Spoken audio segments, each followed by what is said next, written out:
Or a Canucks reporter, one half of the rink-wide duo, Jeff Paterson, after a huge Friday of news from the Vancouver Canucks. They're buying out OEL, Jeff. They got $7 million now in cap space. First things first, your reaction to the events of Friday.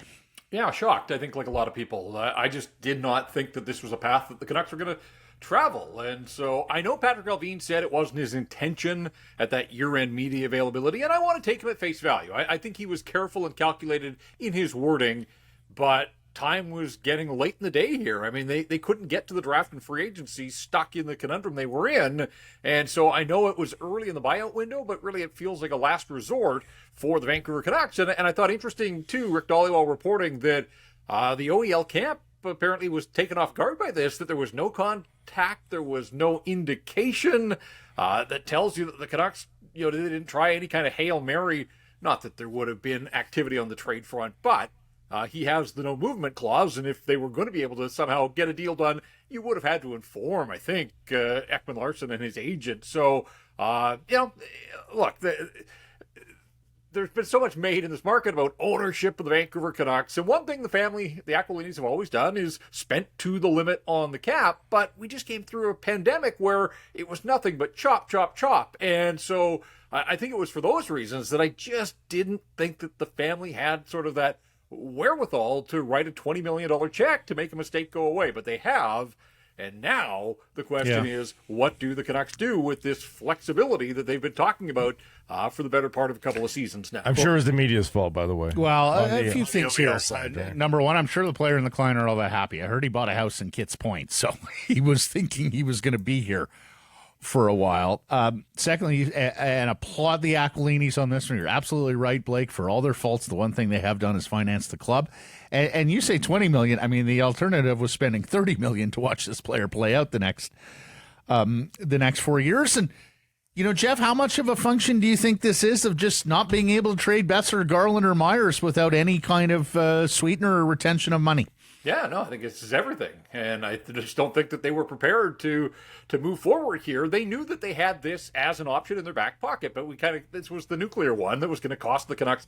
Look, I think we've all addressed whether it was a sweetener, whether it was retention, whether it was moving down in the draft, all paths were going to lead to pain, and buyout certainly does as well. The pain is for the owner, but it does make life easier now for this management group because they now can make some things happen that they simply couldn't do when they were up against it, or in fact over that upper limit. So, in the short term, yes, this frees them up.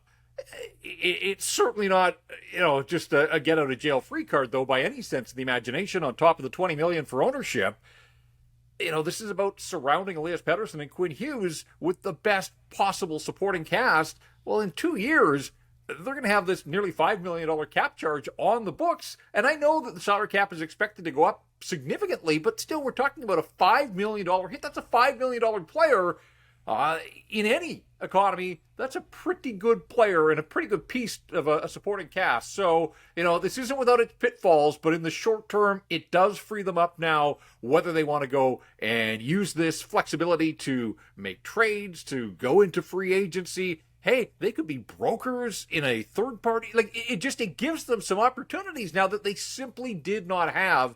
And so in many ways, it was a deal that had to be done if this team was truly going to improve for next season. Yeah, it almost makes me gluttonous for more. Yes, keep going. Keep making more space. It affords them all sorts of different avenues, which leads us to our poll question. Are they a playoff team because of this space, because of what it affords them, allows them to do? Well, obviously, we need to see what they do with it. But I've said, if all of their star players step up and perform to the levels that are expected of them, I think this could be a playoff team. Ultimately, they fell, 6 or 7 wins short? And remember, they didn't win in their first 7 games. If Thatcher Demko is healthy and can carry a heavy workload and play the way he did, I can see a path where they can pick up the points necessary. But the greater question is it about, putting all your eggs in the playoff basket of next year, or is it about building out a roster that is going to take the necessary steps to truly be competitive and be a contender at some point?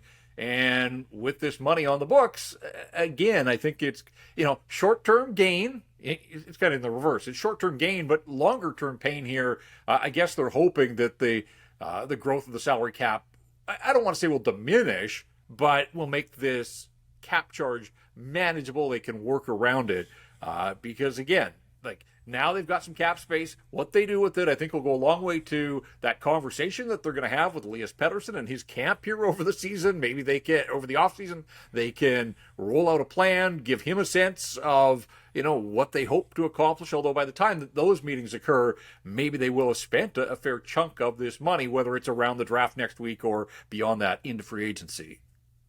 Do you still think they need to trade a winger, Jeff? Yeah, I mean, that's where their surplus is, certainly. I think that's a position that they would like to reallocate some of that money. So whether it's a cap dump, whether it is just moving some of the money from the wings to Sekeres' position, I think they're at a point now, if they could get a similar player who's on a bit of a bloated contract somewhere else, but, they could swap out a Besser or a Garland and just move that money to the middle of the ice. So we know that 3C is absolutely at the top of the list of things that they have to identify and ultimately improve for next season. So, yeah, I mean, when you think of Höglander down on the farm and Podkolzin hopefully stepping up and having a better season, those guys really didn't contribute last year. You want to think that they can be part of what the Canucks have going on here, but they too are wingers. So, yeah, I don't think the conversation changes. I think what it does is other teams now know that the Canucks aren't over the barrel that they were on Friday morning before they executed this buyout. And again, all roads now lead back to a little bit of flexibility and an opportunity for this management group to be creative. I think that they've probably wanted to make some things happen over the past 18 months that they simply couldn't just because they didn't have that wriggle room. Well, they do now. And as Blake said, is it possible that they could take this salary cap space and turn it into even more? And, things could get explosive here over the next couple of weeks. I guess we'll find out, but they're definitely in the game now, whether it's around the draft or into free agency. If they do trade a winger, now they have the option of trading a winger for a higher priced player for another team that's in salary cap trouble, maybe that has a centerman or a defenseman that costs more than the Canucks winger even. Before it had to be even Steven or the Canucks saving money, and that doesn't make your hockey team better probably. Now they have a chance to probably improve their hockey team by taking on a cap hit that's maybe even bigger than the winger that they trade. Right, and all through the Jim Benning regime, we talked about weaponizing cap space, and they just never did it, whether they understood the concept fully or just ignored it. But in the short term now, with this space, it's conceivable they could find a team that's up against it, that has a $5 million player that they're trying to offload. If they're willing to retain, like the tables have turned, if they're willing to retain, the Canucks could take on a bad contract plus gain an asset. Then maybe you take the asset that you got, get creative with it. You saw Los Angeles and Philadelphia and Columbus all work, in hand there. It was creative. It was a three-way deal. There was a broker involved, all those types of things. Canucks were stuck on the sidelines there. But now, again, and it took a pen stroke, and it's a bit of a poison pill, certainly, but it allows them now this freedom, flexibility, I think, to look at some creative ways to address the weaknesses of this roster. And make no mistake, there are still many weaknesses on this roster. Great segue, Jeff. What do you think their biggest need is now after this? Is it a top four defenseman, or is it still a third-line centerman? Well, I'd have to say the defense. As much as third-line center remains absolutely on the priority list, just look at what they have under contract on defense. You've got Quinn Hughes, Filip Hronek, Tyler Myers, and then it's just this cast of characters that might be able to fill out around the fringes. But, the Ethan Bear surgery news, that already complicated matters. And now, the defense last year was abysmal, both ends of the ice. And so, I thought maybe they were going to have to find a way to, go somewhat big game hunting to address one area on the back end. Now I think really you're looking at, and I guess it depends how you look at the depth chart, but, I think Tyler Myers is here to start the season at the very least. Where he best slots in now is kind of anybody's guess. But, if they're truly going to be a playoff team, then, I would say they need somebody behind Quinn Hughes and Hronek on both of those sides. Somebody with experience, somebody that has played at this level. We're not talking about an Akito Hirose or a Cole McWard. They were fine in the cameos that they had, and one or both of them may end up, just because of cap constraints, making the opening night roster. But if this team is truly going to make headway in the Pacific Division and the Western Conference, then yeah, I think you're probably looking at two guys that slot in somewhere between 3, 4, and 5 on your defensive depth chart. Yeah, the other debate here is spend it on 2 players, 3, or more. What do you think, Jeff? Ooh. How many players do you think this will be allocated over? Yeah, and I think part of the broader conversation too is, are they able to free up a little bit more cap space? And I think all of those are parts of the same discussion here, but I would say 2 for sure.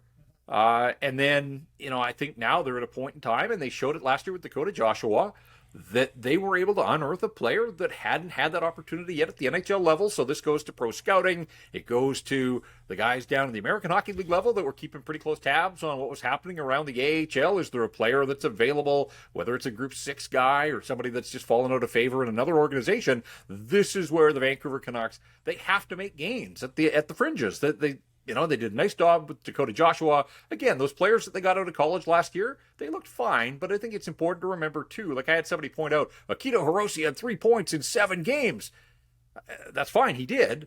2 of them came in the same game against the Chicago Blackhawks, and 1 came on the power play against Anaheim, the 2 worst teams in the NHL last year, late in the season with Hronek here now. If Hirose plays, he's not going to see much power play time. So, I don't want to get ahead of myself and think that Akito Hirose, because he had 3 points in 7 games, is all of a sudden a 40-point defenseman at the NHL level. So, I'm curious to see how those guys sort of stack on the depth chart and what training camp's going to tell us about some of the players that they brought in. We all forget about Jack Rathbone. Where is he in all of this? Does he have a future with the Vancouver Canucks? Or, could he be trade bait or a sweetener of some kind if they do want to get their trade on here? So, the thing is, when they moved out OEL, I went and I looked at the defense core from last year, and we all know about Quinn Hughes. But honestly, I cover this team for a living, and maybe I had blocked this out. I'd forgotten that OEL, for all of his faults and the fact that he was injured and didn't play the final 2 months of the season, was still second on the Vancouver Canucks defense core in scoring, and he was followed closely by Luke Schenn. Neither of those guys played after the middle of February last year, and they were 2 and 3 in scoring. The Canucks were the lowest scoring team in the NHL when it came to goals from defensemen. And so, again, Philip Hronek will step in and will fill some of that gap, but it just underscored how much work is ahead for Patrick Alvin and his management group to truly overhaul and then construct a legitimate, quality National Hockey League defense core. Tyler Myers can theoretically fill some of that gap, but is he going to be there? Do you think Tyler Myers sets foot on the ice at training camp? And I've been thinking about this too, guys. Would the NHL get ticked off if they effectively agreed to a trade in principle and just said the trade is effective September the 16th, just to accommodate for the Canucks taking on the bonus? Because Canucks get a lot more business done if they could nail down a trade with somebody for the $1.5 million Tyler Myers. I think Gary would abide, but that's just me. Jeff, what do you think? And just a hunch. I think he will be here at the start of training camp. I wonder if he becomes, maybe the best case scenario for the Canucks would be to have a Tyler Myers rehabilitation under Rick Tocchet and with Adam Foote, some structure in the system and maybe boost his value. Remember, this is gold medal winning Tyler Myers, a world champion at that. Maybe as a right shot guy, he's trade deadline fodder. I get the math that his contract, once the bonus is paid, would be attractive to some of those teams that have to reach the salary cap floor. Again, just so many of the same things that we said about OEL and the big offseason. And I guess I had bought into this idea that OEL with a full summer to train, to come back to a Rick Tocchet structure with Adam Foote and maybe play with Philip Hronek. I thought they were going to try to squeeze whatever they could out of OEL. Obviously, they elected to go in a different direction. Curious, too. Remember when Tocchet took over and we wondered, could OEL and Rick Tocchet could they get along? Could they coexist after the way things ended in Arizona? Well, the final tally is OEL played 9 games under Rick Tocchet. And that's it, and then was hurt, and that was the end of his season. So I'm expecting Tyler Myers to be here at training camp, but boy, if they could move that deal somehow, some way, I guess I'd be all for it, but I'm just anticipating that you'll see big 57 as part of the training camp roster when they hit the ice in Victoria in September. You know, this OEL buyout has created such layers, such texture here to look at with the Vancouver Canucks. Then there's this, guys. They had JT Miller all but traded at the deadline. Now, I think you'd make your coach some upset if you traded JT Miller. But do you think this puts a kibosh on any kind of JT Miller trade activity, Jeff? Because they no longer need the cap space, right? Don't need the cap space. And obviously the clock is ticking towards his full trade protection here on July the 1st. So, you know, it's kind of funny because we've talked about how weak the free agent class is. You know, on some levels, it would make sense if teams got into free agency, didn't like what they saw, but had some money to spend, and then thought, all right, cost controlled, JT Miller, 99-point guy a year ago, maybe that is a player that we could take on. But, of course, by then, he has full control. So, you know, if it's going to happen, you would think it would happen around the draft before the trade protection kicks in. I just don't see a world in which the Vancouver Canucks trade JT Miller and get better in the short term for a team whose stated objective is to make the playoffs next year. So, again, when you say layers, like that's a good word. There are just still so many moving parts, even without OEL in the mix now. I don't see them moving off JT Miller. And yet I look at a team like Carolina and I wonder if the Carolina Hurricanes, you know, again, it's a good team. I know that it doesn't like to spend a ton, but, you know, it kind of feels like they were missing a little bit of grit, a little edge to their game come playoff time. I know Svechnikov was injured. He can deliver some of that kind of stuff. But to me, JT Miller on that Carolina hockey club would make some sense. I don't know if it would make sense to the Carolina Hurricanes, but at some point you kind of feel like the Hurricanes can't keep doing what they're doing and fall short. They've got too many good players.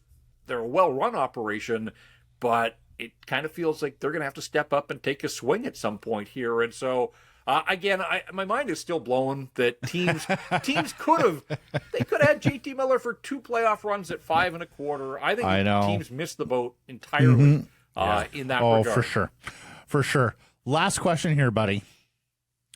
Are they done? Are you expecting more big Canucks news this week, Jeff? Well, I wondered if, the OEL thing was the first shoe to drop and something was going to follow shortly thereafter. We got to the weekend, obviously, but look, I mean, all teams are packing their bags and heading for Nashville, and you get those GMs on the draft floor, and Canucks have been active at the draft in recent years, and I think there's going to be some motivated teams, and I certainly can't rule it out.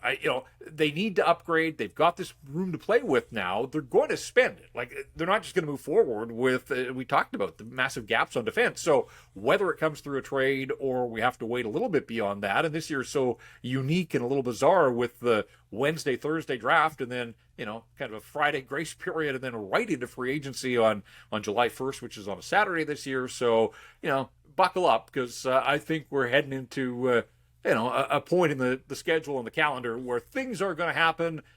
Certainly the Canucks are going to have to be involved if they're going to upgrade their hockey club. I don't know whether it comes in the form of a trade or if it happens this week or we have to wait into next week. Whatever the case, now that they've made the decision to move off OEL, and let's make no mistake, guys, I mean, fundamentally, one of the biggest decisions in franchise history, I would suggest, in the buyout of OEL.